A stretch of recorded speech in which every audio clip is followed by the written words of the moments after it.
Tadi ano হেরে ঠিক আছে শুরু করে না তাই ভালো হলো হ্যাঁ এটা আছে তুমি সব বেস্ট এর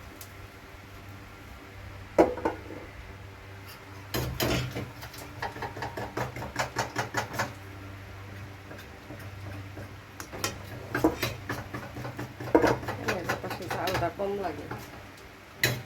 বেশি চাল দরকার করে এটি তো রহে বলতে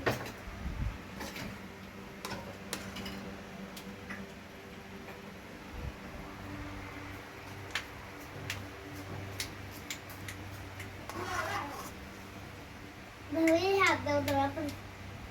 Aku nih bakal lebih dulu lalu Tadi ano হেরে ঠিক আছে শুরু করে না তাই ভালো হলো হ্যাঁ এটা আছে দেখুন বন্ধুরা কি সুন্দর পিঠা খাইলে চলে আসুন কালকে না তুমি 10 বার মানা করছো এই জন্য আজকে কিছু কইলাম না তাই খাই না কয় বেলা না বানাই আমার কাছে চালটা কম লাগে বুঝছি